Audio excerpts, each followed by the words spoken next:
चलिए आज हम बात करते हैं bonding in the coordination compound. अभी तक हम लोगों ने आइसोमेरिज्म के बारे में बात कर ली है। आइसोमेरिज्म में ये भी क्लियर कर लिया है कि some of the complex compound can have a capacity to form optical isomerism, यानी उनके अंदर ऑप्टिकल एक्टिविटीज भी होती है। ठीक है, हम सबसे पहले बात करते हैं bonding in the coordination compound, यानी उसमें सबसे पहली बात है कि वर्नर थ्योरी से हमें क्या चीज नहीं मिली है, यानी वर्नर थ्योरी क्या चीज एक्सप्लेन नहीं कर पाया। अभी तक जो भी हम लोगों ने पढ़ा है तो उसमें ये बहुत सारी चीजें आई है। जैसे अब उसके अंदर क्वेश्चन आ जाता है कि why only certain element possesses the remarkable properties of forming complex compound, है ना, फॉर्मिंग कॉम्प्लेक्स कंपाउंड या कोऑर्डिनेट कंपाउंड। यानी ये कंपाउंड की बात कर रहे हैं तो हम किसकी बात कर रहे हैं, कोऑर्डिनेट कंपाउंड की। Make sure it is for coordinate compound, ठीक है, तो गलती मत करिएगा, है ना। Why the bond in the coordination compound have a directional characteristics? क्योंकि देखिए क्या होता है कि डिफरेंट ज्योमेट्री जब एनालिसिस की गई, क्योंकि जब हम बात एनालिसिस की गई तो वहां पर डिफरेंट शेप आई, ऑक्टाहेड्रल आ गई, स्क्वायर प्लेनर आ गई, टेट्राहेड्रल आ गई, ठीक है। Why the coordination compound have a characteristics of magnetic and optical properties? कुछ इंफॉर्मेशन नहीं है, जैसे पैरामैग्नेटिक है या डायमैग्नेटिक है, इसकी कोई इंफॉर्मेशन नहीं है। क्यों कोई भी कंपाउंड ऑप्टिकली एक्टिव कैसे हो सकता है, इसकी कोई इंफॉर्मेशन नहीं है।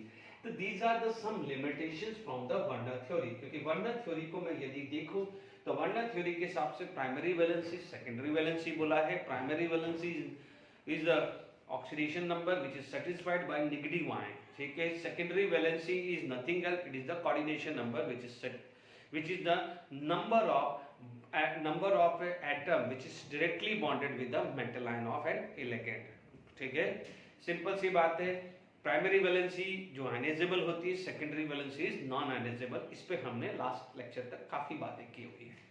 तो ये एक सर्टेन लिमिटेशंस है, ठीक है। इस लिमिटेशंस को डिस्क्राइब करने के लिए फिर काफी थ्योरी बनी गई। तो जैसे आप बात करेंगे वीबीटी की बात करें तो वैलेंस बॉन्ड थ्योरी बनी, ठीक है। क्या बनी, वैलेंस बॉन्ड थ्योरी बनी। फिर अब हम पढ़ेंगे क्रिस्टल फ्रिल थ्योरी। सीएफटी की बात करें तो this is known as crystal field theory, ठीक है। फिर लिगेंड थ्योरी भी आती है, यानी strong ligand and weak ligand. हालांकि क्या है, इस थ्योरी का लिमिटेशन बहुत सर्टेन है, ठीक है। मॉलिक्यूलर ऑर्बिटल थ्योरी भी हमने पढ़ा हुआ है, मॉलिक्यूलर ऑर्बिटल थ्योरी। तो यानी सब ने अपने अपने हिसाब से बताया है अबाउट द, जो भी ये क्वेश्चन जो रेज हुए हैं उसको अपने अपने लेवल पे बात करिए। सबसे पहले वीबीटी की बात करें, ये जरूरत नहीं, ये एक बियॉन्ड द लिमिट है, इसमें जो सर्टेन छोटा सा यूज जो होगा वो हम डिस्क्राइब कर लेंगे, ठीक है। मेन चीज ये दो थ्योरी है जो हमारे लिमिटेशन में आती है या हमारे कोर्स में आती है, बाकी जैसे ये जनरली हायर स्टडीज में ज्यादातर काम आती है, ठीक है। ये चीज का ध्यान रखना। एमओटी हमने पढ़ी है, एमओटी कोऑर्डिनेशन कंपाउंड की नहीं पढ़ी है, एमओटी हमने पढ़ी है मॉलिक्यूलर कंपाउंड की, ठीक है, यानी जब एटम कंबाइन होकर मॉलिक्यूल्स बना रहा है, ठीक है। तो ये चीज हम बाद में, ये जो फर्दर स्टडीज में आप जाएंगे जब का काम है, ये दो थ्योरी हम पढ़ेंगे। तो आज हम इस पे बात ज्यादातर करेंगे। यानी वैलेंस बॉन्ड थ्योरी में ये चीज समझाने की कोशिश करी है कि how any element are going to be form compound, तो उसकी ज्योमेट्री कैसे बनती है। तो ये चीज समझाने की कोशिश करी है कि जो सेंट्रल मेटल आयन है, क्योंकि ये तो क्लियर है कि इसके अंदर कोऑर्डिनेट कोवेलेंट बॉन्ड बनेगा, तो ये चीज समझाने की कोशिश करी है।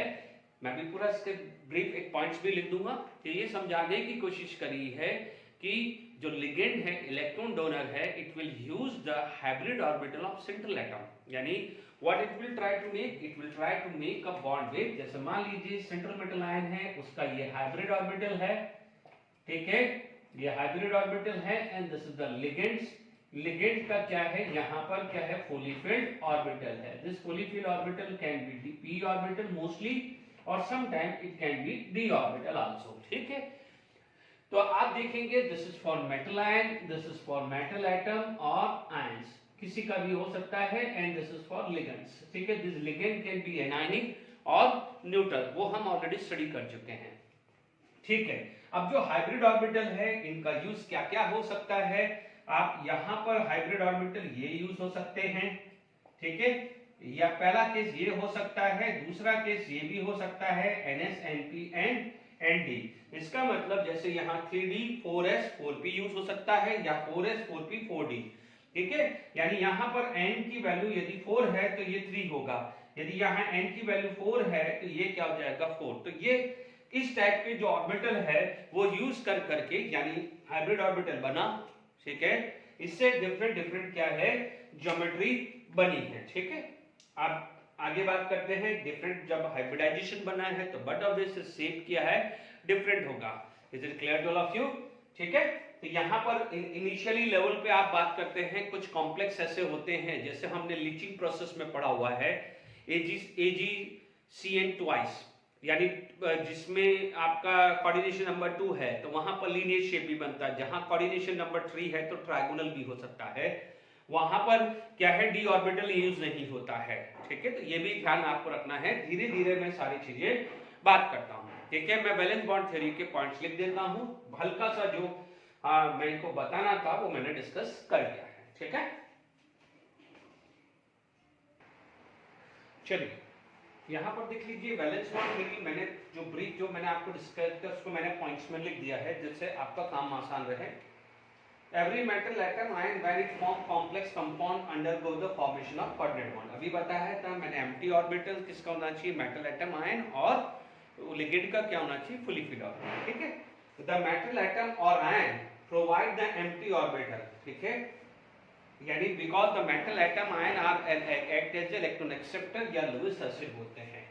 Number of vacant orbital are is equal to the coordination number, ठीक है, यानी जितने ऑर्बिटल होगा या आप इतने बोल सकते हैं कि जितने वैकेंट ऑर्बिटल होगा उतना कोऑर्डिनेशन नंबर होगा। यदि मान लीजिए 4 वैकेंट ऑर्बिटल यूज किए हैं मेटल एटम आयन ने तो 4 कोऑर्डिनेशन नंबर होगा, 5 होगा तो 5 कोऑर्डिनेशन नंबर, 6 यूज होंगे तो 6 कोऑर्डिनेशन नंबर होगा। Make sure the metal provide vacant orbital after hybridization, यानी वैलेंस बॉन्ड थ्योरी में तो यही चीज होता है कि जैसे वहां पर हमने पढ़ा था कोवेलेंट बॉन्ड, कोवेलेंट बॉन्ड बनता है तो जो भी हाइब्रिड ऑर्बिटल होता है किसका सेंट्रल एटम का होता था, उसका जो भी ऑर्बिटल था वैलेंस ऑर्बिटल था वो हाइब्रिडाइज होता था। तो वही बात यहाँ पर भी the vacant orbital of metal atom ion overlap bye fully filled orbital of ligand, जो मैंने अभी समझाया था मैंने उसको इस पॉइंट्स में लिख दिया है। अब आप देख लीजिए यहाँ पर हम बात कर सकते हैं कि क्या क्या यूज होता है। तो आप बात कर सकते हैं कि जनरली आप देखेंगे यहाँ पर जो वैकेंट ऑर्बिटल यूज की बात करें, ठीक है, यदि वैकेंट ऑर्बिटल यूज जो हो रहे हैं क्या क्या यूज हो रहे हैं, 2 टाइप के यूज हो रहे हैं। जैसे फॉर एग्जांपल n-1d, मैं अभी वही ऑर्बिटल की बात कर रहा हूं जहां पर मैं d की बात कर रहा हूं मैं, ठीक है, ns और np यूज हो रहा हो, या दूसरा केस ऐसा हो रहा हो ns np और nd हो रहा है। जैसे फॉर एग्जांपल यहां पर आपका हुआ 4s 4p 4d, है ना। ध्यान रखना है ये चीज का ध्यान रखना है n, और ये चीज का ध्यान रखना है n-1। अब आप देखो यहां पर आपको जो है हाइब्रिडाइजेशन जो है वो क्या क्या मिल सकते हैं। जैसे यहाँ पर आपको हाइब्रिडाइजेशन dsp3 मिल सकता है ना, आपको हाइब्रिडाइजेशन आपको dsp2 मिल सकता है, यहाँ पर हाइब्रिडाइजेशन d2sp3 भी मिल सकता है। ये हाइब्रिडाइजेशन आपको देखने को मिलेंगे। यहाँ पर हाइब्रिडाइजेशन आपको sp3d मिलेगा या आपको क्या मिलेगा sp3d2 मिलेगा, ठीक है। ये 2 टाइप के हाइब्रिडाइजेशन आपको देखने को मिलेंगे, ठीक है। जगह कम है इसलिए मैं यहाँ पर थोड़ा शॉर्ट फॉर्म में लिख रहा हूँ। अब आप देखिए ये हाइब्रिडाइजेशन कब मिलेगा, जब पेयरिंग ऑफ इलेक्ट्रॉन अकर होगा, पेयरिंग ऑफ इलेक्ट्रॉन होगा तभी ये हाइब्रिडाइज। अभी हम वैलेंस बॉन्ड थ्योरी में पढ़ेंगे तो आपको क्लियर होगा ये कब होगा, जब क्या हो जाएगा रिमेन अनपेयर्ड, यानी जो हमने हुन्स रूल पढ़ा था, यानी रिमेन अनपेयर्ड, यानी यहां पर क्या है हुन्स रूल जो है वो फॉलो नहीं हो रहा है, जबकि यहां पर क्या है हुन्स रूल फॉलो होगा, ठीक है। अब आप देखिए यहां पर अंदर वाला ऑर्बिटल यूज हुआ है यानी 3d 4s, इसीलिए इसे बोला जाता है इनर ऑर्बिटल कॉम्प्लेक्स या इनर ऑर्बिटल और लो स्पिन। इसे क्या बोलते हैं आउटर ऑर्बिटल और हाई स्पिन बोला जाता है, ठीक है, ये हाई स्पिन कॉम्प्लेक्स या कंपाउंड जो भी बोला जा सकता है। ठीक है, ये खास कर ध्यान रखना है। अब देखिए यहाँ पर ये सब पढ़ूंगा, अभी सिर्फ आप एक नोट्स बना के लिख लीजिए, ये सारे एग्जांपल्स आने वाले हैं, तो आप बेफिक्र कंसर्न मत होइए कि लो स्पिन का बोल रहे हैं, हाई स्पिन का बोल रहे हैं। इतना थोड़ी देर के लिए समझ लीजिए कि जैसे मान लीजिए ये ऑर्बिटल था और पेयरिंग कर दिया तभी तो खाली हो पाएंगे। ठीक है, मान लीजिए आपके पास एक सीधा सा समझ लीजिए ये डी ऑर्बिटल है, अभी तक आपने कुछ नहीं पढ़ा है। मान लीजिए ये डी ऑर्बिटल था, मान लीजिए ये 3D ऑर्बिटल है, क्योंकि मोस्टली यदि मैं 3D सीरीज में बात करूं तो ऐसी सिचुएशन आ सकती है। बट मान लीजिए किसी न किसी तरह से ये ऐसा हो गया तभी तो 3D खाली होगा। 3D खाली कब होगा? 3D खाली कब होगा? जब इसके अंदर पेयरिंग हो। अब पेयरिंग नहीं हो तो 3D खाली नहीं है, क्योंकि कोऑर्डिनेट बॉन्ड बनाने के लिए मेटल एटम या मेटल आयन पूरा एम्प्टी ऑर्बिटल चाहिए, ये ध्यान रखना है। तो जब यहाँ पर पेयरिंग होगी तभी खाली होगा, और जब पेयरिंग हो जाएगी तो हुनफुल फॉलो नहीं होगा। अब आप देखो यहाँ पर स्पिन देख लीजिए, यहाँ पर स्पिन या तो 1 होगा, यदि ये भी पेयर हो जाएगा तो 0 हो जाएगा। ठीक है, तो आप क्या बोल सकते हैं, यहाँ पर क्या है, लो स्पिन बोला है, इसको क्या बोला है, लो स्पिन बोला है। और यदि यहाँ पर पेयरिंग नहीं होती, इफ रिमेन अनपेयर, तो आप बोल सकते हो टोटल स्पिन क्या होगी, plus half plus half plus half plus half plus half. आपने पढ़ा ना, समेशन है, क्या हुआ, plus half plus half plus half. ये सब एग्जांपल लेने वाला हूं तो सब पढ़ाने वाला हूं। तो ये क्या हो जाएगा, इसमें क्या होगा, स्पिन मैक्सिमम मिलने वाली, इसलिए इसको क्या बोला है, हाई स्पिन कॉम्प्लेक्स। ठीक है, अब आप देखो जब 3D खाली भर गया है तो अब खाली ऑर्बिटल तो यहाँ पर एक भी नहीं है, तो अब 4s 4p और 4d यूज होगा, इसीलिए उसे आउटर बोलते हैं। जब पेयरिंग होती है तो 3D खाली मिलता है, इसलिए 3D 4s 4p होता है, इसीलिए इसे क्या बोलते हैं, इनर ऑर्बिटल कॉम्प्लेक्स। ठीक है, अब आप देखिए यहाँ पर पॉइंट है जो मैं ऊपर लिख रहा हूँ। ठीक है, यहाँ वाला पॉइंट जगह नहीं है तो मैं यहाँ पर 4 पॉइंट इसी केस में लिख रहा हूँ, दोनों केस में ध्यान से लिख दीजिए। अब आप देख लीजिए इस केस के अंदर इसमें पेयरिंग हुई है तो या तो पूरा का पूरा डायमैग्नेटिक होगा, या तो क्या हुआ, डायमैग्नेटिक होगा, या लेस पैरामैग्नेटिक होगा। यानी इसका जो मैग्नेटिक मोमेंट है, इस केस में मैग्नेटिक मोमेंट आइदर 0 होगा या वेरी लेस वैल्यू होगा। क्योंकि जैसे अभी मान लीजिए मैंने आपको क्या समझाया है, यदि पेयरिंग हुआ तो एक इलेक्ट्रॉन बचा तो मैग्नेटिक मोमेंट क्या हुआ, 1 पॉइंट समथिंग, और यदि सारा का सारा पेयर हुआ है तो आप क्या बोलोगे, मैग्नेटिक मोमेंट इज 0। जब मैग्नेटिक मोमेंट होगा तो 0, तो डायमैग्नेटिक हुआ। मान लीजिए यहाँ पर यदि मैक्सिमम इलेक्ट्रॉन पेयर अनपेयर रहे, मैक्सिमम इलेक्ट्रॉन अनपेयर रहे, तो इसका मतलब क्या होगा कि यहाँ पर तो एक पैरामैग्नेटिक ही रहने वाला है, ये दिस कॉम्प्लेक्स इज पैरामैग्नेटिक। ठीक है, अब एक ही चीज का ध्यान रखना है, एक चीज का ध्यान रखना है कि यदि एक ये सारे कलर वाले होते हैं, जितने भी कॉम्प्लेक्स के अंदर एक भी इलेक्ट्रॉन अनपेयर रह जाता है, तो it will give the colour. तो ठीक है, यहाँ पर मोस्टली क्या हो जाता है, कलरलेस होते हैं, है ना, और सम ऑफ देम हैव कलर। इसमें क्या हो जाएगा, सम ऑफ देम हैव कलर, क्योंकि एक इलेक्ट्रॉन भी यदि अनपेयर रहेगा तो कलर देगा। ये डी ब्लॉक में भी हमने पढ़ा है। ठीक है, ये तो सारे के सारे यदि ये वाले केस के हैं तो वो सारे ही कलर देने वाले हैं, इसमें वही कलर देगा जिसके अंदर एक इलेक्ट्रॉन अनपेयर रहेगा, जिसको अपन लेस पैरामैग्नेटिक बोल रहे हैं। ये जो ब्रीफ है मैंने वैलेंस बॉन्ड थ्योरी के बारे में बताया है, इतना डिटेल में कहीं नहीं लिखा हुआ है, एनसीईआरटी बहुत कॉम्पैक्ट करके पढ़ा रही है। ठीक है, तो ये चीज को मैंने समझा दिया है। अब मान लीजिए इसके अंदर यदि बात कर सकते हैं कि वैलेंस बॉन्ड थ्योरी के अंदर आप बात कर सकते हैं कि क्या क्या हाइब्रिडाइजेशन है।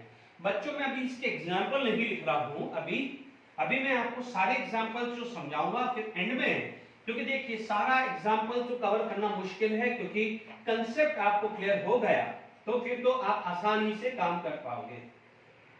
ठीक है, अब आप देखिए एक चीज हमेशा ध्यान रखना है, क्योंकि देखिए जो मैं समझाने वाला हूं या पढ़ाने वाला हूं उसमें क्वेश्चन डेफिनेटली रेज होने वाले हैं। मैं यहां से जब स्टार्ट कर रहा हूं तो उसमें एक चीज का खास कर ध्यान रखना है, वैलेंस बॉन्ड थ्योरी में बहुत ज्यादा अजम्पशन हुए हैं, क्योंकि उसने जो एक्सपेरिमेंटल आया है उसके बेसिस पे उसने अपनी थ्योरी को मॉडिफाइड करके बताया है। तो ये चीज का खास कर ध्यान रखना, मैं पढ़ाने से पहले अभी यहां से स्टार्ट करने से पहले बात कर रहा हूं। ठीक है, क्योंकि देखिए जहां पर भी आपका क्वेश्चन रेज होगा ऐसा क्यों, उसका जवाब आपको क्रिस्टल फिल्म थ्योरी में मिलेगा, जो नेक्स्ट लेक्चर में मैं लेने वाला हूं, ठीक है। तो इसलिए इस चीज का खासकर ध्यान रखना है। तो अभी से मैं अलर्ट कर दिया है, मैं जब भी बोलूंगा वापस से अलर्ट करूंगा कि यहां पर अब ध्यान रखना है, तो वो कंसंट्रेट कर लीजिएगा। अब देखिए यहां पर आपको क्या क्या मिलने वाले हैं, आपको क्या मानने वाला है, टाइप ऑफ हाइब्रिडाइजेशन, ठीक है। अब टाइप ऑफ हाइब्रिडाइजेशन क्या क्या हुआ है और कौन कौन से ऑर्बिटल यूज हुए हैं, तो आप बात कर सकते हैं। यदि मान लीजिए यहां पर क्या क्या शेप, या पहले ऑर्बिटल यूज या शेप क्या है ना, और मान लीजिए जो ऑर्बिटल यूज्ड हैं वो क्या क्या हैं, ऑर्बिटल यूज्ड है। मान लीजिए आपको इसको सेकंड कॉलम बनाना है, तो you can make a second column to this, है ना। यदि इसको सेकंड कॉलम बनाना है तो सेकंड कॉलम बना लीजिए इसको, ठीक है। मान लीजिए यहां पर अपन ने काम कर लिया, यहां पर क्या हुआ है, ऑर्बिटल यूज्ड हो गया है, और यहां पर क्या है, शेप की बात हुई है। हालांकि वैलेंस बॉन्ड थ्योरी के शेप ऑलरेडी हम 11th स्टैंडर्ड में पढ़ चुके हैं, तो फटाफट से लिखा देता हूं। जैसे मान लीजिए यहां पर sp, ठीक है, sp2 है, ये क्या हो जाएगा sp3, यानी जब आपका देखिए इसमें एक काम करते हैं, कोऑर्डिनेशन नंबर भी एक कॉलम बना देता हूं, ठीक है। चलिए यहां पर एक आ जाएगा टाइप ऑफ हाइब्रिडाइजेशन, ठीक है, या टाइप ऑफ हाइब्रिडाइजेशन को छोटा करके यहां पर एक कॉलम बना देता हूं, ठीक है। यहां पर आपको क्या जाएगा, क्योंकि मोस्टली कहीं भी बना दीजिए टाइप ऑफ हाइब्रिडाइजेशन,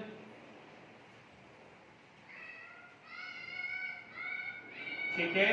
यहां पर आ जाएगा कोऑर्डिनेशन नंबर, कोऑर्डिनेशन नंबर। अब आप देखिए यहां पर आपके पास कोऑर्डिनेशन नंबर क्या क्या हो सकते हैं, ये 2, कोऑर्डिनेशन नंबर क्या क्या हो सकते हैं 3, ये का एक ही केस है, ठीक है, ठीक है। फिर भी लिख देता हूं, कोऑर्डिनेशन नंबर क्या हुआ है 4, कोऑर्डिनेशन नंबर कितना हो जाएगा 5, है ना, और सॉरी ये 3 में 4 और ये 5 कोऑर्डिनेशन नंबर, और यहां पर क्या है कोऑर्डिनेशन नंबर 6, ठीक है।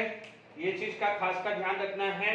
यहां पर जब कोऑर्डिनेशन नंबर 2 है तो एक ही पॉसिबल है sp हाइब्रिडाइजेशन, ये sp2 आया, यहां पर हाइब्रिडाइजेशन sp3 भी पॉसिबल है और dsp2 भी है, यानी कोऑर्डिनेशन नंबर 4 में आपके पास ये केस पॉसिबल है। Is it clear? तो आप देखिए ढंग से डायग्राम बनाइए, क्योंकि जब भी यहां पर आप बात करेंगे तो ये dsp3 भी हो सकता है और sp3d भी हो सकता है। Is it clear? और जब जब अब आप मुझे बोलने की जरूरत नहीं पड़े, जब जब ये इनर डी ऑर्बिटल यूज होगा उसे इनर ऑर्बिटल कॉम्प्लेक्स या लो स्पिन बोलेंगे। जब जब आउटर डी यूज होगा, आउटर डी, पी की बात नहीं कर रहा हूं मैं, डी की बात कर रहा हूं, आउटर डी यूज होगा तो आप क्या बोलोगे, आउटर ऑर्बिटल कॉम्प्लेक्स या हाई स्पिन बोलोगे। यहां पर आ सकता है d2sp3 एंड sp3d2, ठीक है। यहां तक क्लियर हो गया है। यहां पर हाइब्रिडाइजेशन कुछ भी ले लीजिए, यहां पर जैसे आपका ऑर्बिटल यूज हुआ s px, px देखो इसमें px भी हो सकता है, py भी हो सकता है, pz भी हो सकता है, लिख दिया मैंने। यहां पर s px py ले लिया है, बट यहां पर जनरली नहीं लिखते हैं, py pz कुछ भी आ सकता है। यहां पर लिख सकते हैं s px py pz, यहां पर यूज होगा। ध्यान रखना है ये क्वेश्चन पूछे जाते हैं कि ऑर्बिटल, ये तो सिंपल है, ये कभी नहीं पूछेगा, क्योंकि px जरूरी थोड़ी है, px भी आ सकता है, py भी आ सकता है, pz भी आ सकता है। यहां पर py pz का भी सेट बन सकता है, या आपके पास ये भी आ सकता है कि px pz, कोई भी दो यूज हो सकते हैं। all three can have the same degeneracy, यानी सबका एनर्जी लेवल सेम है। बट यहां पर अब यहां से क्वेश्चन आपका आएगा dx² - y² f px py, ये क्वेश्चन बनेंगे। यहां पर आपके पास आ जाएगा dx², ये एक और आता है, मैं एक और लिख देता हूं जो मेरे पास नहीं लिखा है मैंने, ठीक है। कोऑर्डिनेशन नंबर 4 में एक और चाहिए, क्योंकि मैं यहां लिख देता हूं, जगह है मेरे पास। देखिए यहां पर एक और आएगा d3s, जब MnO4 माइनस का जो स्ट्रक्चर है d3s उसमें होता है। D3s में जो आता है वो आता है dxy, dyz, dzx और s ऑर्बिटल यूज होता है, ठीक है। इसमें MnO4 माइनस आता है, यानी लगभग ये दोनों का शेप तो टेट्राहेड्रल ही होता है, but this is the exclusive case of MnO4 minus. MnO4 minus में डी ब्लॉक में पड़ा हुआ है, या MnO4 2 माइनस, जो भी डी ब्लॉक के टेट्राहेड्रल वाले स्ट्रक्चर थे MnO4 माइनस, MnO4 2 माइनस, उसमें ये वाला ज्योमेट्री आएगा, वो मैं समझा दूंगा। डन। यहाँ पर देखिए dx² माइनस y², तो देखिए यहाँ पर ये आया है, ठीक है, सॉरी ये गड़बड़ है, dx² माइनस y² आया है, ठीक है।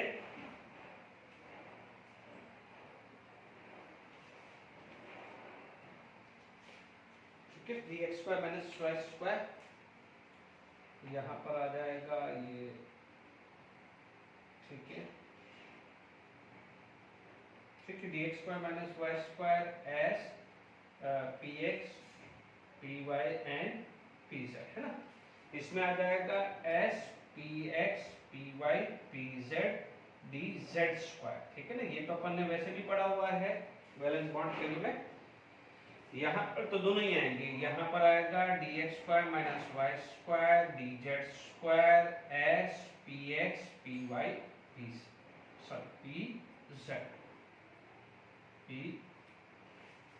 pz, यहाँ पर आपके पास क्या आ जाएगा pz। ये सब क्वेश्चंस पूछे जाते हैं, ध्यान रखना है।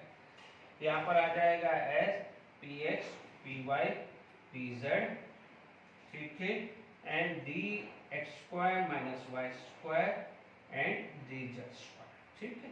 ये आपके पास ऑर्बिटल यूज हो गए, ठीक है ना। तो ये सारे मैंने ऑर्बिटल यूज हो गए। अब बात आती है शेप की। देखो HP शेप है तो आपको क्लियर है, ये लीनियर आ गया है, ये क्या हो गया है, ट्रायगोनल प्लेनर आ गया है, ट्रायगोनल प्लेनर आ गया है। इसके अंदर आप देख सकते हैं इसका शेप आएगा टेट्राहेड्रल, यहाँ पर भी क्या हो जाता है, टेट्राहेड्रल हो गया है। और यहाँ पर आपका क्या आता है, ज्योमेट्री स्क्वायर प्लेनर आ जाता है, ठीक है। यहाँ पर आपके पास क्या आता है, DsP3, इसमें जो आपका जो हाइब्रिडाइजेशन जो आता है ये आता है आपका, देखो कई जगह जैसे जैसे ये है, ये आपका शेप क्या आता है, ट्रायंगुलर बायपिरामिडल, ठीक है, dx² माइनस y²। देखिए इन दोनों शेप में कई बार कंफ्यूजन रहता है।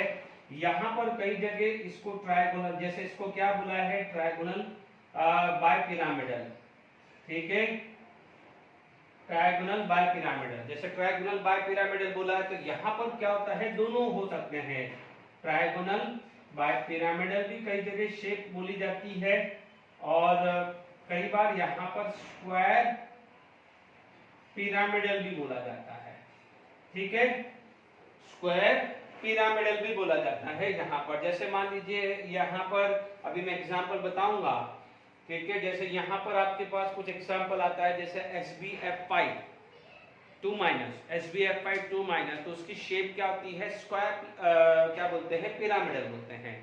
जैसे कॉपर है, कॉपर क्लोराइड है, CuCl5 3 माइनस। अभी क्योंकि अपन ने नहीं शेप पढ़ा है तो मैं भी यहाँ एग्जांपल लिख दूं तो आप भी कंफ्यूज हो जाओगे, ठीक है। तो ध्यान रखना है, खासकर इस चीज पे ध्यान रखना है कि ये वाले केस में आप तो ध्यान दीजिएगा ट्रायंगुलर बायपिरामिडल, बट ध्यान दीजिएगा यहाँ पर कुछ जगह स्क्वायर पिरामिडल भी बोला जाता है, ठीक है। आप सबसे पहले ट्रायंगुलर पिरामिडल ढूंढना, यदि ऑप्शन में है तो वो टिक कर देना, नहीं तो स्क्वायर पिरामिडल में चले जाना, ये मेरी एडवाइस है, ठीक है ना। ये ध्यान रखना है, फिर भी मैं एग्जांपल दूंगा, एंड में आप बात करेंगे, ठीक है। ये तो ठीक है, ये दोनों शेप पे कोई दिक्कत नहीं है, ये भी ऑक्टाहेड्रल है ना, ऑक्टाहेड्रल, ये भी ऑक्टाहेड्रल है। ऑक्टाहेड्रल का दूसरा नाम क्या होता है, square pyramidal, bipyramidal, square bipyramidal, ठीक है। बाकी में कहीं कंट्रोवर्सी नहीं है, यहाँ भी ट्रायंगुलर है, यहाँ भी आप ट्रायंगुलर पिरामिडल, क्योंकि जब आपका 5 है, 5 हाइब्रिडाइज्ड ऑर्बिटल है, तो आप sp3d या dsp3, ये कब कैसे बनता है जब आप हम पढ़ लेंगे तो क्लियर हो जाएगा, ठीक है। तो ये खासकर आप ध्यान रखिएगा, ओके। देखिए ZB एडवांस में क्वेश्चंस आ जाता है, कई जेडब्ल्यू एडवांस में ये क्वेश्चंस आ सकते हैं। जो जेडब्ल्यू एडवांस की तैयारी कर रहे हैं इस पे ध्यान रखना है कि कई बार क्वेश्चन आ जाता है कि in which of the following complex dx² - y² is not used. कई बार ध्यान रखना है, जो एग्जांपल में ये क्वेश्चंस भी आ सकते हैं, यहां पर भी यूज हो रहा है, यहां भी यूज नहीं हो रहा है, ठीक है। बाकी जगह dx² - y² यूज हो रहा है। तो जब एग्जांपल लिखाऊंगा तो खासकर ध्यान रखना है, यदि मैंने dsp3 लिख दिया है तो dx² - y² यूज हो रहा है, और sp3d के अगेंस्ट एग्जांपल लिखा है वहां पर क्या है, dz² यूज हो रहा है, ठीक है। ये खासकर ध्यान रखना है, ठीक है। अब मैं आगे एग्जांपल में बढ़ते हैं,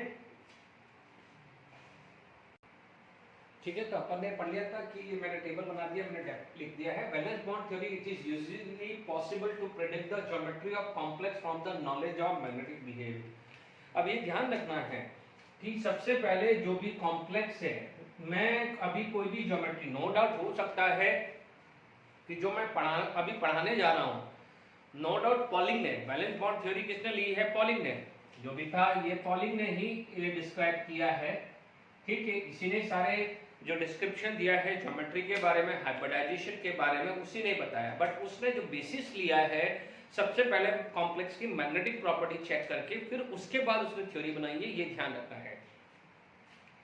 चलिए अब आप देखिए, यहां पर मैं कुछ हेल्प कर देता हूं, क्योंकि देखिए मैं आपको कुछ हेल्प कर देता हूं, ठीक है।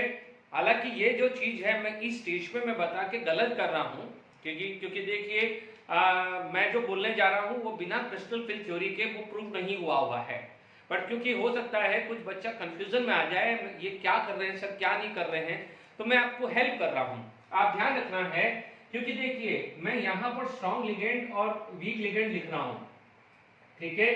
हल्का सा पेंसिल अभी सिर्फ दिमाग में रखना है, नोट मत करिए, क्योंकि ये strong ligand weak ligand valence bond theory ने डिफरेंशिएट नहीं किया था, तो ये चीज का ध्यान रखना है। इस स्टेज पे मैं नहीं ले सकता हूं। आप इतना ध्यान रखना है, carbon family, carbon family, nitrogen family, बस ये चीज का ध्यान रखना, कार्बन फैमिली, नाइट्रोजन फैमिली, इन ये जो लिगेंड्स है ये स्ट्रॉन्ग लिगेंड है। मैं जो चीज समझा रहा हूं प्लीज अभी मत नोट करिएगा, ये क्रिस्टल फिल थ्योरी में ही है। These are the strong ligand, और ये क्या करते हैं, पेयरिंग फेवर करते हैं, और जो भी बाकी जो लिगेंड है वो हुंसुल यानी अनपेयर ही रखते हैं, ये ध्यान रखना है, ठीक है। अब समझते हैं, अब आप देखिए यहां पर हमारे पास यदि बात करें तो प्लीज इधर ध्यान रखना है, वापस मैं रिपीट कर रहा हूं समझाने से पहले, वैलेंस बॉन्ड थ्योरी ने स्ट्रॉन्ग लिगेंड वीक लिगेंड को डिफरेंशिएट नहीं किया था, उसने कहीं भी पूरे में नहीं लिखा है, सिर्फ उसने लिगेंड वर्ड यूज किया है। तो ये प्लीज मिस्टेक मत गड़बड़ी मत करना। ये वैलेंस बॉन्ड थ्योरी पूरी की पूरी सबसे पहले कॉम्प्लेक्स लिया, उसका मैग्नेटिक बिहेवियर चेक किया, क्या वो पैरामैग्नेटिक है या डायमैग्नेटिक है। यदि मान लीजिए पैरा भी है तो स्ट्रॉन्ग पैरामैग्नेटिक है या वीक पैरामैग्नेटिक है, उसके बेसिस पे ही ये थ्योरी बनी है। पहला पॉइंट क्लियर कर देना, ठीक है। अब आप देखिए यहां पर हमारे पास बात करते हैं कि हमारे पास केस क्या क्या थे। हमारे पास केस था कोऑर्डिनेशन नंबर 6।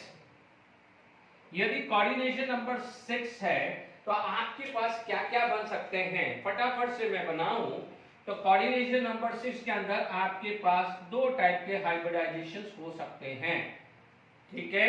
यहां पर ये आ सकता है, ठीक है। मैं पहले वापस से लिख देता हूं, आपको जब भी है स्टार्ट करने से पहले ये दिमाग में आने चाहिए, मैं आपको सब फटाफट से बता देता हूं, ठीक है। यदि कोऑर्डिनेशन नंबर 6 है तो आपके पास दो टाइप के हाइब्रिडाइजेशन मिलने वाले हैं, एक d2sp3 मिलेगा और एक sp3d2 मिलेगा, ठीक है। इसे आप बोलते हो इनर ऑर्बिटल कॉम्प्लेक्स, है ना, और लो स्पिन, ठीक है। इसमें आप बोलोगे आउटर ऑर्बिटल कॉम्प्लेक्स, ठीक है, आउटर ऑर्बिटल और हाई स्पिन कॉम्प्लेक्स बोलोगे, ठीक है। ये दिमाग में रखना है, ये कॉम्प्लेक्स, ये कॉम्प्लेक्स, ठीक है, बिल्कुल सिंपल है। अब आप ये चीज का ध्यान रखिएगा, जैसे 3D, ये 4s, ये 4p, ठीक है। अब आप देखिए यहां पर मान लीजिए 1 2 3 4 है ना, ये आ जाएगा 4D।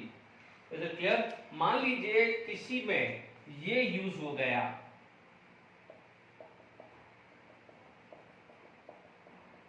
तो आप क्या बोलोगे? This is D2sp3।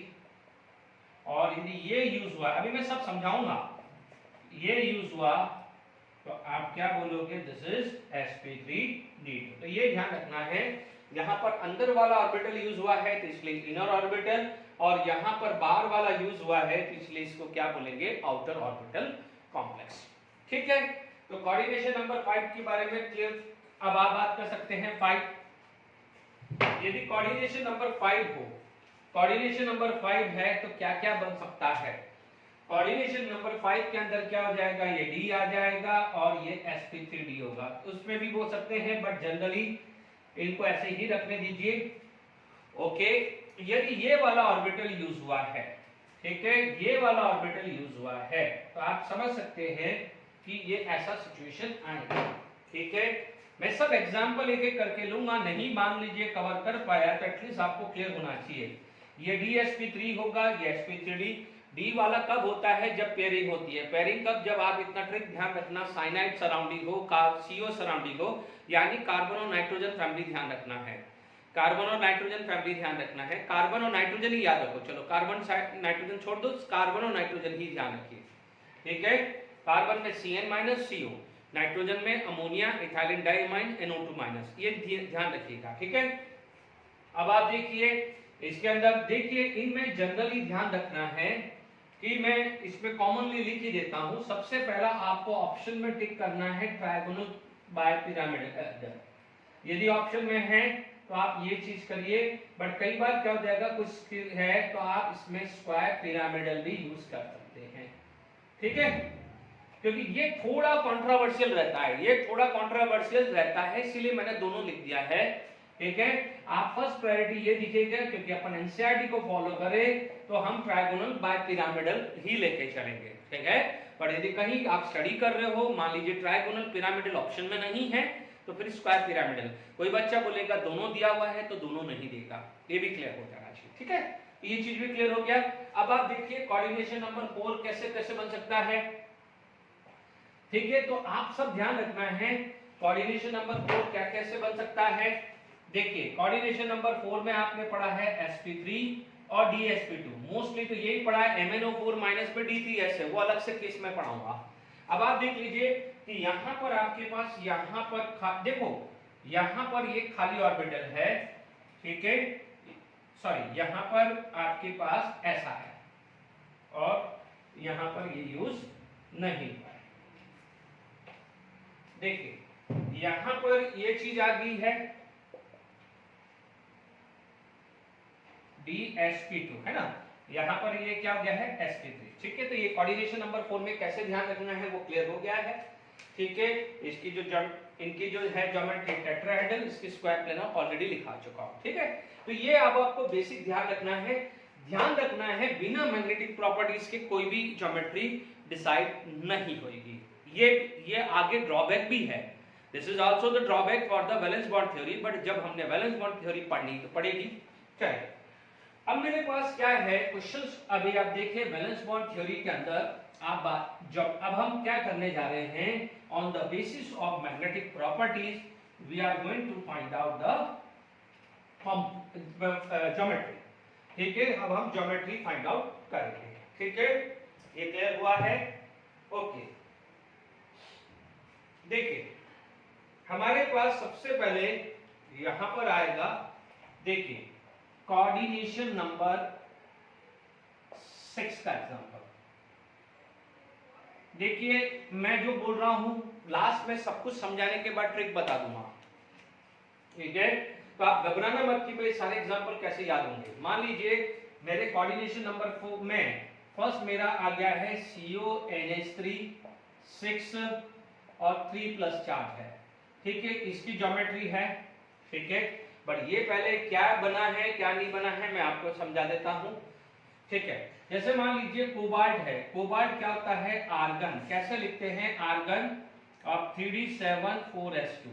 ठीक है, CO2 प्लस है, ध्यान दीजिएगा इसमें सबसे पहले ये बोला गया है this is diamagnetic, this is diamagnetic. मैं लिखना भूल गया हूं, ये पहले डायमैग्नेटिक प्रॉपर्टीज पहले आइडेंटिफाइड हुई है, उसके बाद इसकी ज्योमेट्री समझेंगे। अब आप देखिए कोबाल्ट कितना है 3+। यदि मैं कोबाल्ट 3+ की बात करूं तो मेरे पास आ जाता है 3d6। ठीक है, यहां तक क्लियर हो गया। 3d6 आ गया है, क्लियर। 3d7 एंड 3d6 है। या तो फिर अपन एक काम करते हैं, इसका स्ट्रक्चर भी बना लेता है तो सबसे बढ़िया होगा। क्लियर कि जैसे आर्गन तक तो कोई दिक्कत नहीं है। अब मान लीजिए 1 2 3 4 है, तो यहाँ पर क्या है 3d7 है, तो मैंने 1 1 ईच बना दिया है। यहाँ पर 4s है, तो ये 3d7 है और ये 4s2 है। अब आप देखो 3d+ है तो 3d6 बचने वाला है। 3d6 के बाद क्या है, यदि मैं हुंस रूल को फॉलो करूं तो मेरे पास ऐसी सिचुएशंस मिलने वाली है। ठीक है, ये मेरी सिचुएशन मेरी मिलने वाली है। अब आप देखिएगा यहाँ पर मेरा CONH6 है। अब ये डायमैग्नेटिक मिली है। अब डायमैग्नेटिक कब मिल सकती है, जब यहाँ पर एक भी पेयर्ड नहीं हो, एक भी अनपेयर्ड नहीं हो। यानी होगा क्या कि यहाँ पर ये चीजें पेयर हुई होगी। ठीक है, अब आप देखो ये पेयर हुई है तभी। अब आप देखो यहाँ पर खाली मिल गया क्योंकि टोटल 6 है, तो 6 इसका मतलब अगेन द हुंस रूल पेयरिंग हो गई। ठीक है, अब पेयरिंग हो गई है तो इसका मतलब अब आप देखिए कितने लिगेंड्स हैं 6। तो हमने क्या बोला है कि number of vacant orbital is equal to coordination number. Here the coordination number is 6, तो number of vacant orbital required from the central metal atom या आयन शुड बी 6। तो अब आप काउंट करने लग जाइए। अब आप देख लीजिए ये 1 मिल गया, ये 2 मिल गया, ये 3 मिल गया। डन, 3 मिल गया है। इसके बाद आपको कौन सा और चाहिए, आपको नेक्स्ट आपको चाहिए 3 मिल गया है, अनदर 3 चाहिए, 1 2 3। तो ये क्या हुआ है 4s खाली था और ये 4p खाली था। क्या क्या खाली था, 4s एंड 4p खाली था। Is it clear to all of you?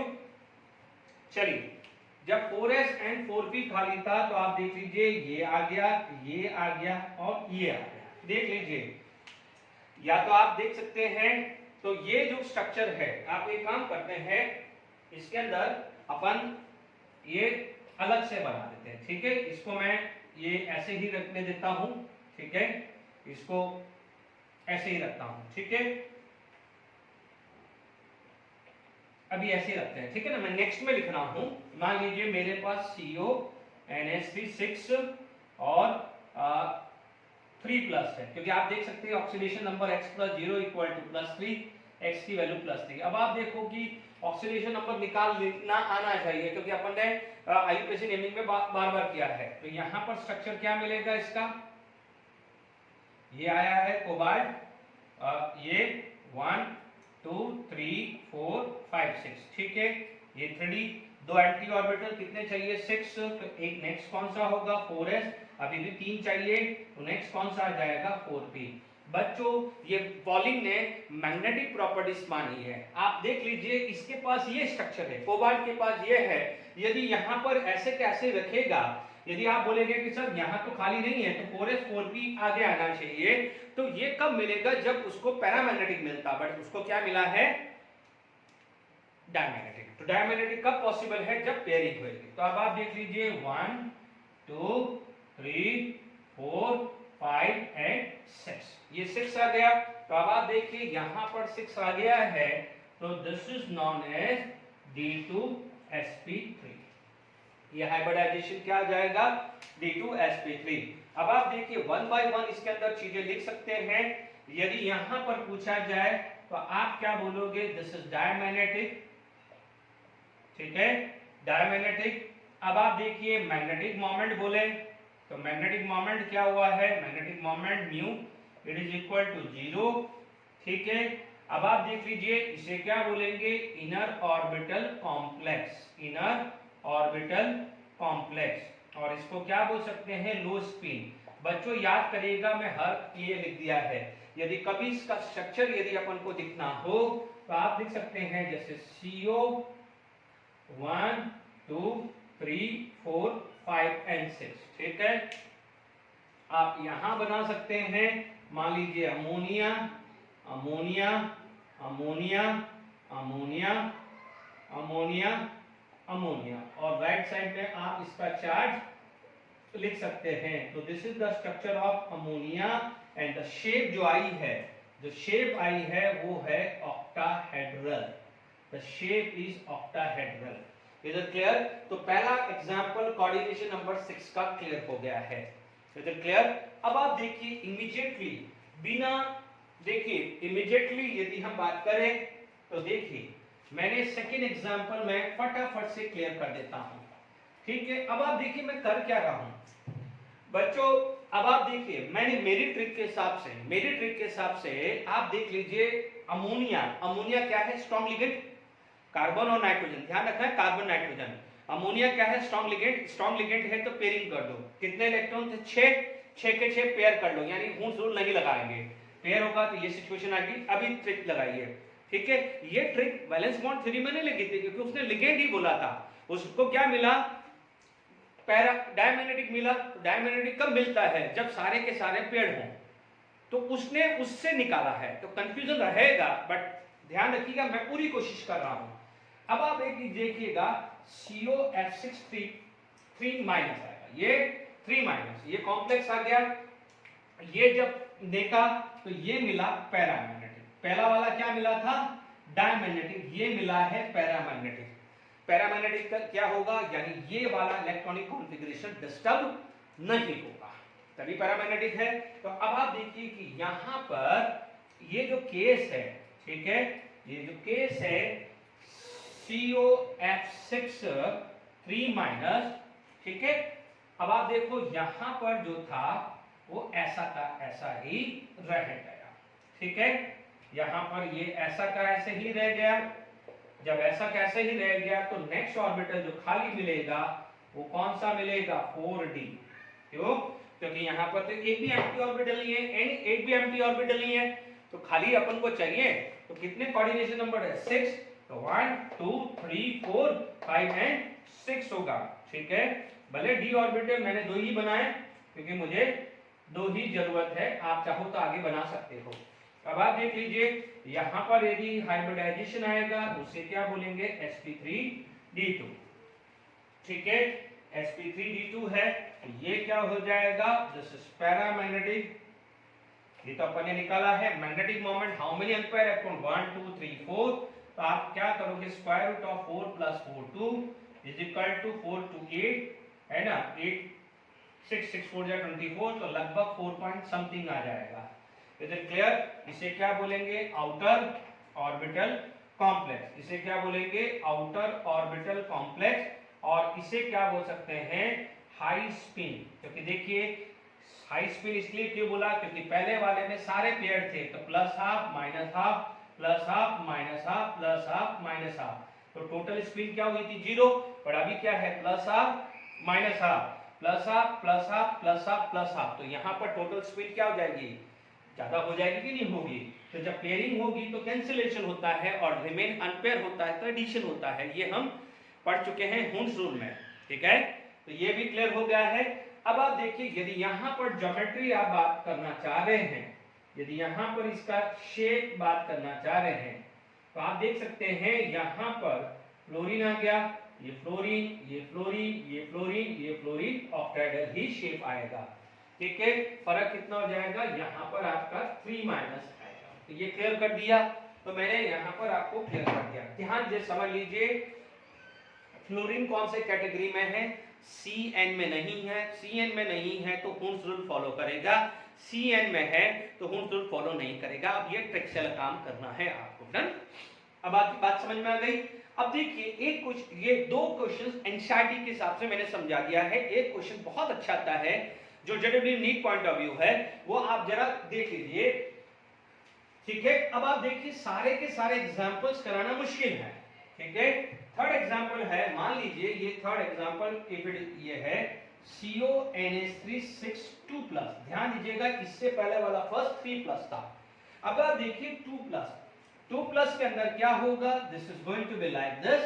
यहां पर 37 होगा। Very interesting thing. बट ये क्या होता है? This is going to be 37 जो क्या होता है? पैरामैग्नेटिक होता है। 37 इज अ पैरामैग्नेटिक, ठीक है। अब आप देखो पैरामैग्नेटिक कैसे होगा? आप बोलोगे कि सर ये तो स्ट्रॉन्ग लिगेंड है, अमोनिया तो स्ट्रॉन्ग लिगेंड है तो पेयरिंग कर देगा। अमोनिया क्या है, स्ट्रॉन्ग लिगेंड है, पेयरिंग कर देगा। अच्छा बच्चों जो मैं बोल रहा हूं पेयरिंग कर देगा, ठीक है, ये अपन अपनी ट्रिक के हिसाब से चल रहे हैं। अब पैरामैग्नेटिक इसको मिलता है तो ध्यान दीजिएगा ये है, यहां पर एक इलेक्ट्रॉन आएगा। अब आप देखो यहां पर जो ये लिगेंड है, ये लिगेंड क्या करता है, इस इलेक्ट्रॉन को यहां जंप करवा के फेंक देता है, इसलिए ये वाला केस बहुत स्पेशल बन जाता है। इसीलिए मैंने जेडब्ल्यू पॉइंट ऑफ व्यू आपको साथ के साथ ही समझा रहा हूं। तो आप देख सकते हैं यहां पर ये इलेक्ट्रॉन जो यहां पर ऑक्युपाई कर रहा था उसको फेंक देता है। यहां पर क्यों देता है मैं क्रिस्टल फील्ड थ्योरी में समझा दूंगा, ठीक है। क्योंकि क्या होता है कि बच्चों स्ट्रॉन्ग लिगेंड है, ठीक है, स्ट्रॉन्ग लिगेंड क्या करता है, अलोंग द एक्सिस अप्रोच करता है, इसकी वजह से जो इलेक्ट्रॉन जो है it will feel the repulsion, ठीक है। इसकी वजह से इतना रिपल्शन होता है कि उसका एनर्जी लेवल इतना बढ़ जाता है कि वो जंप करके आगे हो जाता है, ठीक है। यानी मान लीजिए कि अमोनिया ने दादागिरी करके यहां से इलेक्ट्रॉन को भेज दिया है, ऐसा समझ लीजिए। तो स्ट्रॉन्ग अमोनिया हो यानी नाइट्रोजन या कार्बन वाला हो, दे आर स्ट्रॉन्ग लिगेंड्स, ठीक है। आप कोई भी ऑक्सिलेट को मत बोल देना कि ऑक्सिलेट को स्ट्रॉन्ग लिगेंड मत बोल देना, यहां पर डोनर ऑक्सीजन है, इतना समझ लीजिए ना। Carbon and nitrogen is comparatively more positive than oxygen and halogen, तो वो क्या आ जाएगा, दिलदार ज्यादा है, छोटी साइज होने के कारण दिलदार ज्यादा है, ठीक है। मतलब कार्बन नाइट्रोजन दिलदार ज्यादा है, ऑक्सीजन फ्लोरीन जो हेलोजन है वो वीक लिगेंड है, ऐसा ट्रिक से ध्यान रखिएगा। हालांकि ये क्रिस्टल फील्ड थ्योरी ने प्रूव किया है, ठीक है। तो आप एक ही चीज का ध्यान रखना, जहां जहां अमोनिया आ रहा है वहां पेयरिंग हो रही है, जहां वीक लिगेंड आ रहा है पेयरिंग नहीं हो रही है। बट इन्होंने नहीं कहा है, वैलेंस बॉन्ड थ्योरी ने नहीं बोला है कि अमोनिया स्ट्रॉन्ग लिगेंड है फ्लोरीन वीक है। उसने देखा कि उसने ये नहीं कहा, ये तो मैंने आपको बाद में करवाया, ये उन का एग्जाम्पल नहीं था। उन्होंने देखा पैरामैग्नेटिक था, कौन सा COF6, तो पैरामैग्नेटिक कब होगा, जब मैक्सिमम अनपेयर्ड मिलने वाला है। उसने देखा डायमैग्नेटिक है, डायमैग्नेटिक कब मिलेगा, जब सारे के सारे पेयर्ड होंगे। तो उन्होंने स्ट्रॉन्ग लिगेंड वीक लिगेंड में क्लासिफाई नहीं किया, वो तो मैं आपके लिए सिंप्लीफाई करने के लिए, कंफ्यूजन ना हो उसके लिए मैं बोल रहा हूं, ध्यान से सुनिएगा, ठीक है। अब देखिए कोऑर्डिनेशन नंबर 4 हो, अब आप देखिए कोऑर्डिनेशन नंबर 4 के बाद 4 वाला कर देते हैं, ठीक है। कोऑर्डिनेशन नंबर 4, अब आप देखिए पहले मैं एनसीईआरटी को कंप्लीट कर रहा हूं, ठीक है, कोऑर्डिनेशन नंबर 4, फिर उसके बाद एडिशनल एग्जांपल्स मैं लूंगा, ओके। अब आप देखिए कोऑर्डिनेशन नंबर 4 में कोई भी आप उठा लीजिए निकल के एग्जांपल, ठीक है।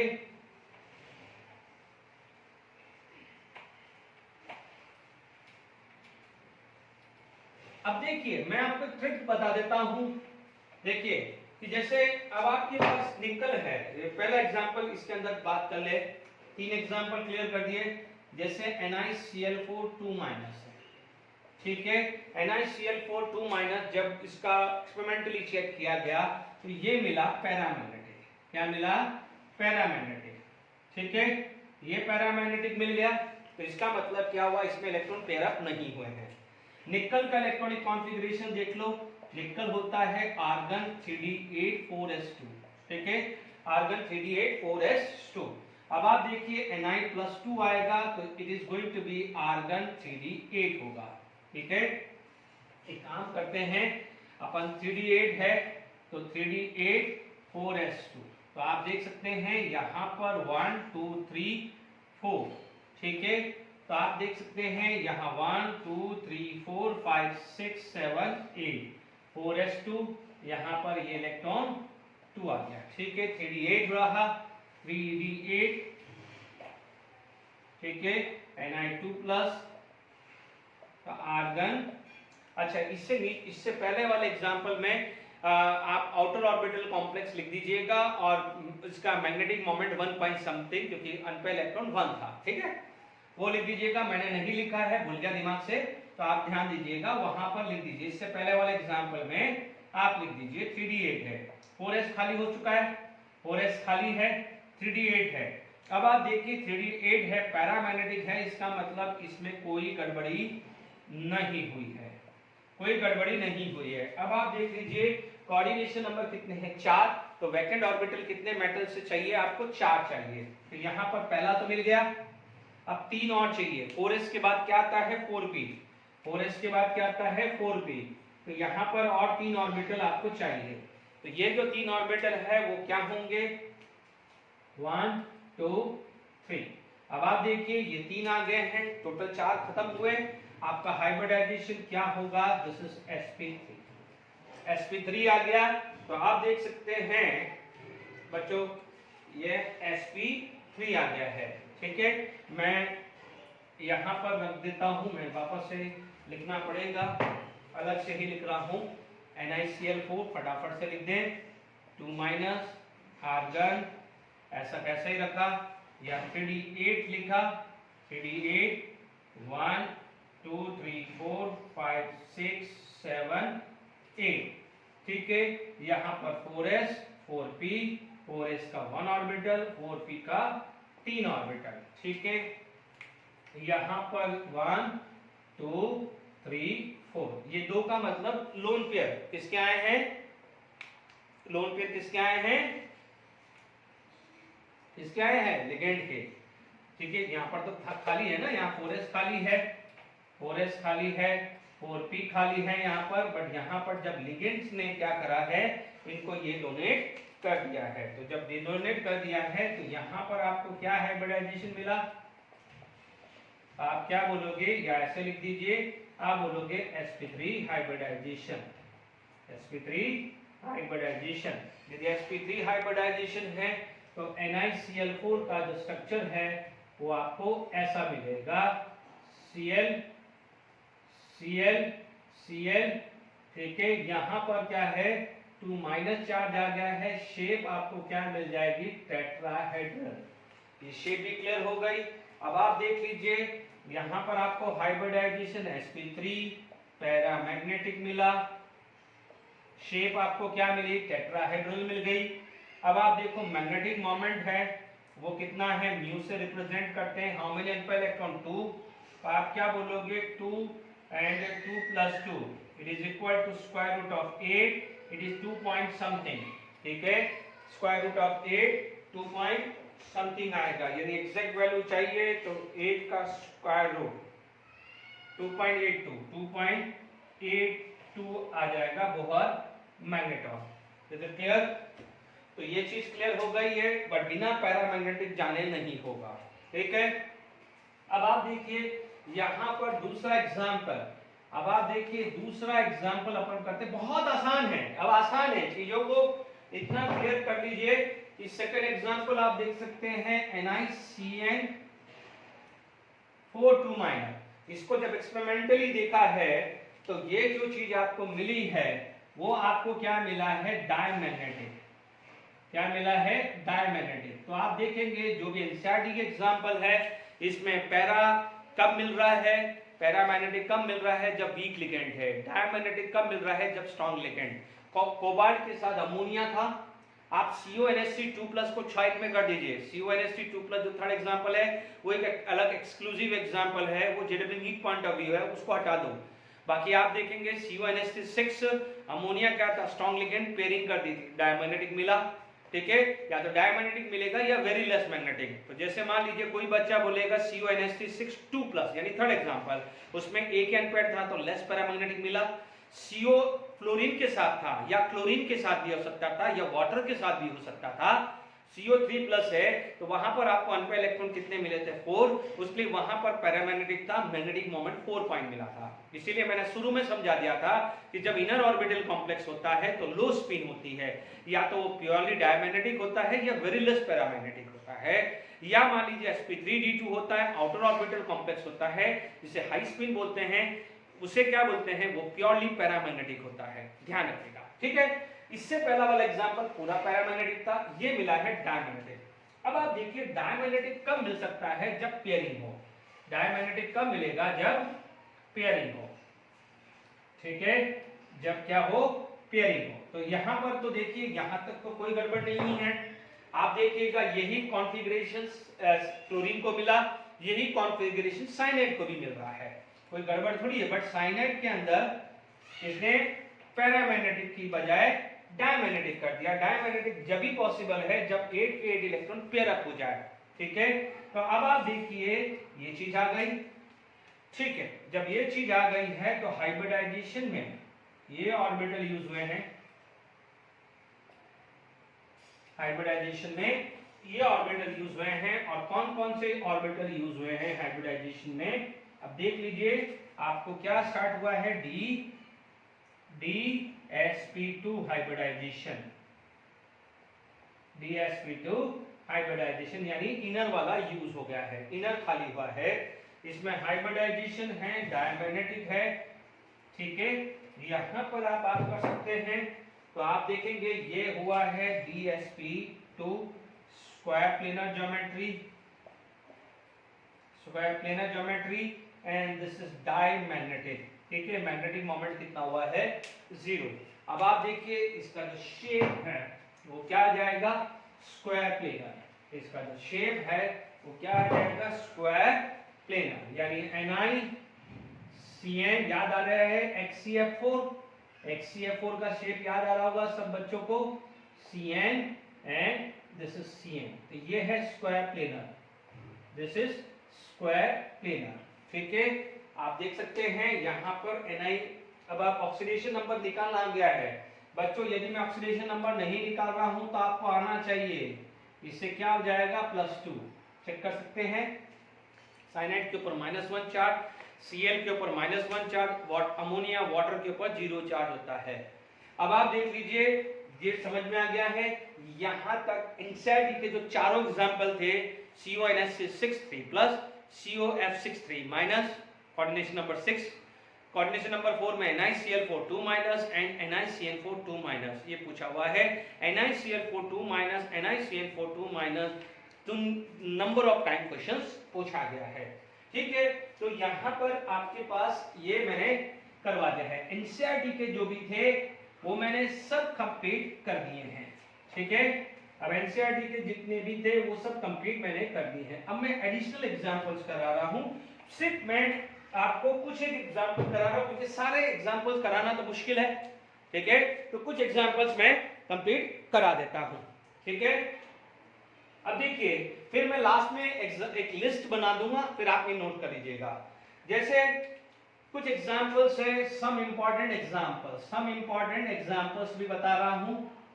ठीक है, अब आप देखिए, मान लीजिए कोऑर्डिनेशन नंबर 5 है। जैसे मान लीजिए एग्जांपल 1 आया कि आपसे पूछा जाए FeCO5 में ऑक्सीडेशन नंबर निकालेंगे तो X की वैल्यू 0 आ रही है क्योंकि कार्बन मोनोऑक्साइड के ऊपर चार्ज 0 है। ठीक है, Fe आप बोलोगे इट इज आर्गन 3d64s2।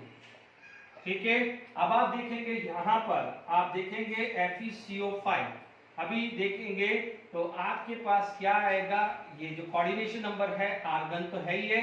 आप देखेंगे तो ये जो इलेक्ट्रॉन है ये जो 3d6 है। बच्चों ये क्यों होता है वो क्रिस्टल फील्ड थ्योरी में ही समझाऊंगा, पर इतना समझ लीजिए कि वो सब जो भी है सबको पेयरिंग कर देता है। This is the condition for the 3d4s and 4p।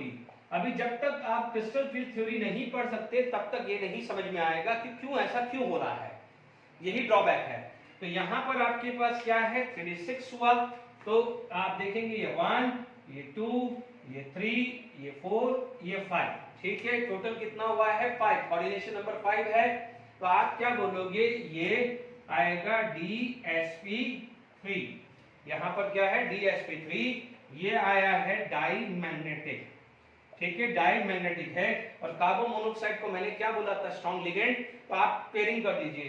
यानी ये जो है this is going to be convert into 3d8 हो रहा है, यानी इसके भी इलेक्ट्रॉन भी इसके अंदर आ जाते हैं क्योंकि ये जैसे ये पेयरिंग होगा तो ये 2 खाली हो जाएंगे, तो ये 2 इलेक्ट्रॉन इसके इधर शिफ्ट हो जाएंगे।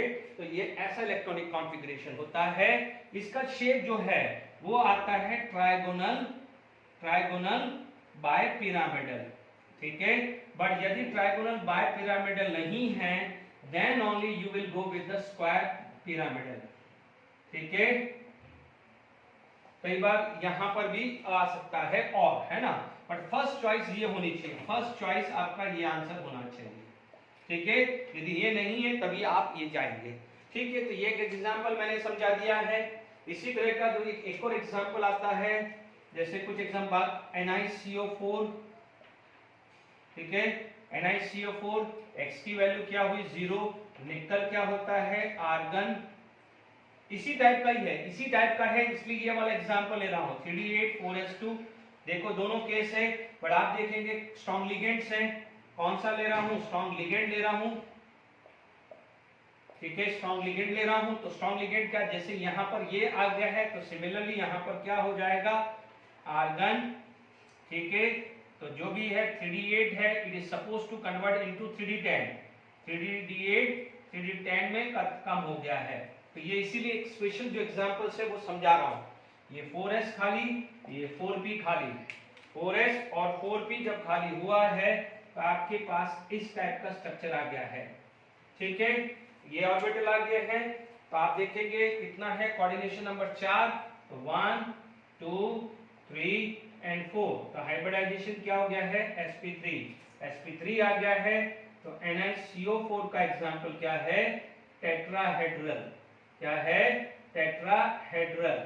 Is it clear to all of you?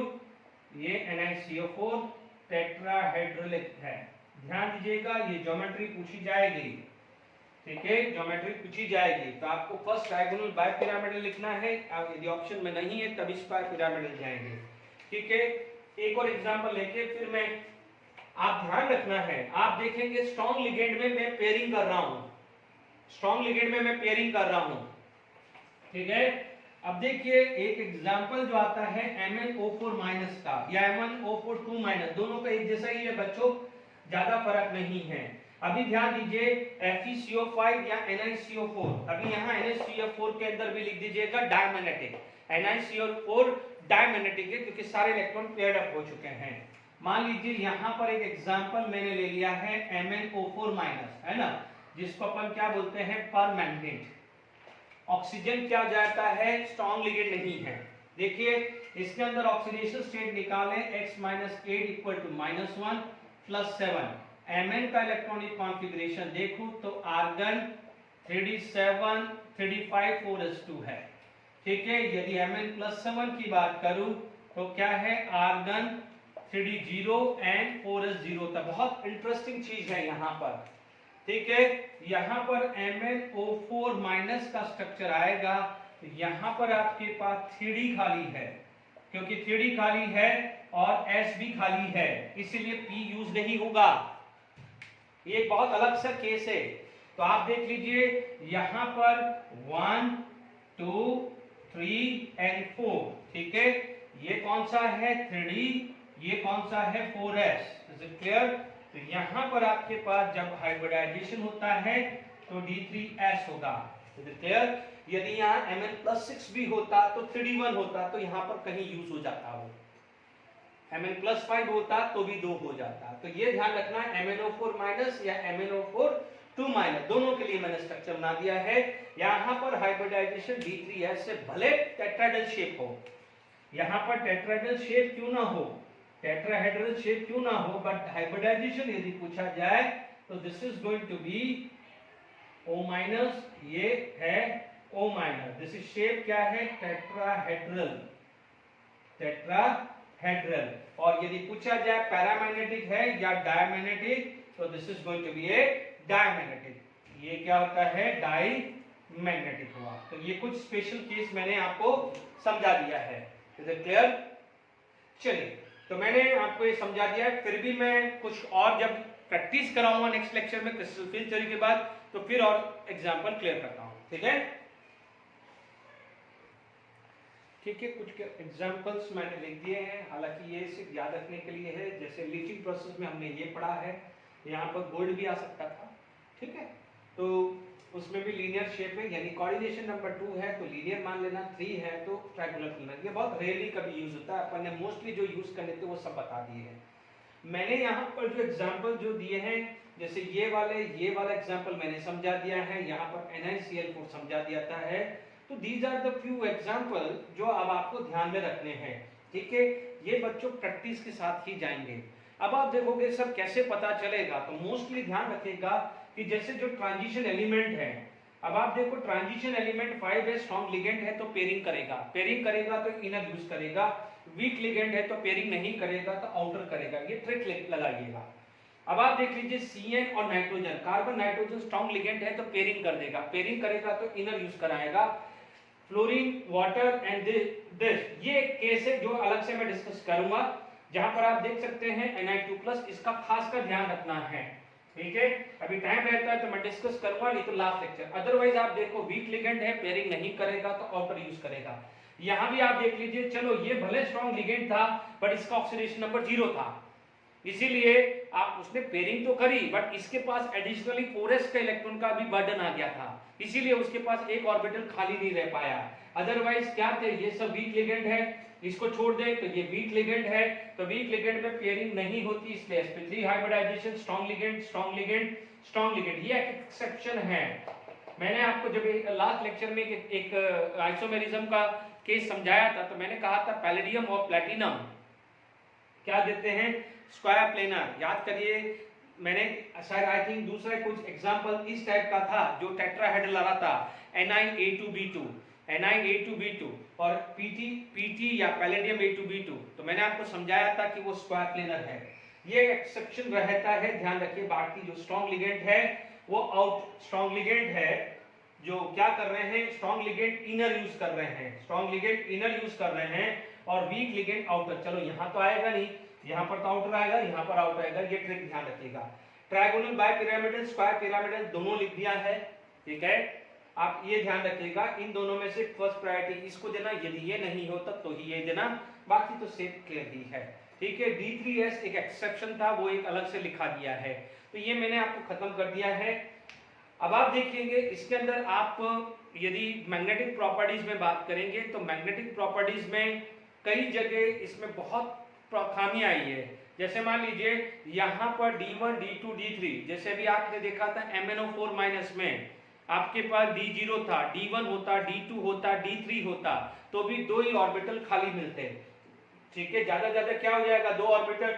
D3S को केस को छोड़ दो, D3S केस को छोड़ दीजिए, यदि मैं इन दोनों की बात करूं, मान लीजिए इस केस की बात करता हूं, इस केस के अंदर यदि मैं बात करूं तो मेरे पास क्या हो जाएगा, खाली ऑर्बिटल ये 2 ही हैं, भले यहाँ 1 इलेक्ट्रॉन हो या 2 अनपेड हो या 3 हो तो सिर्फ मुझे 2 ही मिलेंगे, 2 ही यूज हो रहा है। तो ये बहुत सारी गड़बड़ी वैलेंस बॉन्ड थ्योरी में हुई है, इधर क्लियर है, क्यों ये 2 ही हुए हैं, 3 क्यों नहीं हुए, ये सब क्रिस्टल फील्ड थ्योरी ने फिर डिफाइन किया है। इसीलिए मैग्नेटिक प्रॉपर्टीज में भी कि कोई जगह पैरामैग्नेटिक आया, कोई डायमैग्नेटिक आया, वो क्लियर कट समझा नहीं पाया है, ठीक है। चलिए इसका मैं लिमिटेशंस बात करते हैं। लिमिटेशन में सबसे पहला लिमिटेशंस जो है इसमें सब बहुत ज्यादा अजम्पशन किए हैं। दूसरा, उसने सिर्फ यही समझाया है कि पैरामैग्नेटिक है या डायमैग्नेटिक, उसने हमने भले वैल्यू लिख ली है कि 1.2 है, 2 पॉइंट समथिंग है, बट उसने सिर्फ पैरामैग्नेटिक डायमैग्नेटिक के अलावा कुछ नहीं समझाया। पैरामैग्नेटिक है तो कितना पैरामैग्नेटिक है, ठीक है, मोर पैरामैग्नेटिक है, ये डायपैरामैग्नेटिक, ये नहीं समझा पाया, ठीक है। स्ट्रॉन्ग लिगेंड, वीक लिगेंड के बारे में कोई इंफॉर्मेशन नहीं है। कोऑर्डिनेशन नंबर 4 है, तो स्क्वायर प्लेनर टेट्राहेड्रल कैसे हैं, ये तो क्रिस्टल फील्ड थ्योरी से अपन को पता चला है, ये वैलेंस बॉन्ड थ्योरी से नहीं, वो हम जरूर लिख रहे हैं क्योंकि नेक्स्ट लेक्चर में हम क्रिस्टल फील्ड थ्योरी से डिफाइन कर पाएंगे, ठीक है। तो टेट्राहेड्रल और स्क्वायर प्लेनर को डिफाइन नहीं कर पाया। कौन सा कंपाउंड थर्मोडायनामिकली या कौन सा कंपाउंड केमिकली काइनेटिकली स्टेबल है, इसके बारे में भी इंफॉर्मेशन नहीं है। नई इंफॉर्मेशन कलर के बारे में है। तो ये 6 लिमिटेशंस हैं वैलेंस बॉन्ड थ्योरी, इसी को ओवरकम कौन करता है, वैलेंस क्रिस्टल फील्ड थ्योरी, ठीक है। मैं लिख देता हूं ये 6 पॉइंट, देखिए फटाफट से। Limitation of valence bond theory, while valence bond theory to a larger extent explain the formation of structure and magnetic behavior of coordination compound, it suffer from the following shortcoming. It involve number of assumption, दुनिया भर का assumption है, जैसा तैसा manage कर दिया है कि भाई पेयरिंग है, क्यों पेयरिंग है पता नहीं, बट क्योंकि ये पैरामैग्नेटिक है तो पेयरिंग मत करो, डायमैग्नेटिक है तो पेयरिंग कर दो, बस यही assumption किया, बट क्यों है उसका रीजन नहीं दिया है। फिर बाद में वो क्रिस्टल फील्ड थ्योरी ने समझाया है, ठीक है। तो ये सिर्फ assumption है, it does not give the quantitative prediction of magnetic data, कुछ भी है 1.2 है या 2.3 है ये भी नहीं समझाया। It does not explain the colour, colour की कोई बात नहीं हुई है। It does not give the कि भाई थर्मोडायनामिकली स्टेबल है या काइनेटिकली स्टेबल कॉम्प्लेक्स है, इसके बारे में भी इसमें इंफॉर्मेशन नहीं है। नो प्रेडिक्शन रिगार्डिंग टेट्राहेड्रल, हाँ कोऑर्डिनेशन नंबर 4 है तो उसकी ज्योमेट्री टेट्राहेड्रल है या स्क्वायर प्लेनर है, इसमें भी कोई डिफरेंशिएट उसने नहीं किया था। सब ये चीज क्रिस्टल फिल्ड थ्योरी में है। हाँ ऑक्टाहेड्रल जरूर बोल दिया था बट टेट्राहेड्रल और स्क्वायर प्लेनर को डिफरेंशिएट नहीं किया था, वो क्रिस्टल फिल्ड थ्योरी से डिफरेंशिएट हुई थी। ठीक है, it does not distinguish strong and weak ligand, क्योंकि उसने तो सिर्फ लिगेंड बोला था, ligand will make a ligand का फुली फिल्ड ऑर्बिटल मेटल के एम्प्टी ऑर्बिटल से ओवरलैप होगा, सिर्फ इसने इसकी इंफॉर्मेशन दी है, इसके बारे में कोई इंफॉर्मेशन नहीं दिया है। एनसीईआरटी का यदि मैं क्वेश्चंस देख लूं तो मेरे पास ये दिया हुआ है कि Mn दिया 4 है, तो इसमें जो ऑक्सीडेशन नंबर देखेंगे तो Mn का आ रहा है +2, Mn+2 का मतलब आर्गन 3d5 हुआ है, आर्गन 3d5 हुआ है। अब आप देखो कोऑर्डिनेशन नंबर 4 है, तो अब आप देखिए 3d5 है तो 3d5 आपके पास ऐसी सिचुएशंस आ गई है, बट 5.9 है, 5.9 है, इसका मतलब यहाँ पर 5 अनपेयर्ड होगा, क्योंकि दो चांसेस है, या तो क्या है 4s 4p आ जाए, ठीक है, या फिर इसके साथ ये चांसेस हैं कि पेयरिंग हो जाए, तो पेयरिंग हो जाए तो इसके पास क्या है, या देखो कोऑर्डिनेशन नंबर 4 में दो ही चीज है, या तो क्या हो जाएगा ये बन जाए, भाई कोऑर्डिनेशन नंबर 4 है ना, यहाँ 4, कोऑर्डिनेशन नंबर कितना है 4 है, ये -3 गलत लिख दिया है मैंने, ठीक है, -2 आना चाहिए, ठीक है, ये -2, ठीक है। अब आप देखो मेरे पास कोऑर्डिनेशन नंबर 4 में दो ही पॉसिबिलिटी है, या तो sp3 आ जाए या dsp2 आ जाए, दो ही है ना, या तो मेरे पास sp3 आ जाए या मेरे पास dsp2 आ जाए। sp3 आ जाए तो क्या आएगा, मैग्नेटिक मोमेंट 5.9 आ जाएगा, और यदि dsp2 आ जाए तो 3 पॉइंट समथिंग आएगा, बट क्या मांगा है 5.9 है तो sp3 हाइब्रिडाइजेशन होगा, dsp2 नहीं होगा, तो शेप पूछा गया है तो शेप क्या हो जाएगी, टेट्राहेड्रल, ठीक है। तो ये मैंने वैलेंस बॉन्ड थ्योरी अच्छे से समझा दिया है। अब नेक्स्ट लेक्चर में क्रिस्टल फिल्ड थ्योरी पढ़ाऊंगा, उसके बाद कुछ और जैसे NiNH3 जो मैंने एक्सेप्शन बताया था, इन पे जो थोड़े 2-4 और क्वेश्चन प्रैक्टिस कराऊंगा, बट वो क्रिस्टल फिल्ड थ्योरी पढ़ाने के बाद समझाऊंगा, जब तक आप स्ट्रॉन्ग और वीक लिगेंड को डिफरेंशिएट कर सकते हो, ठीक है। Till then enjoy, thank you very much.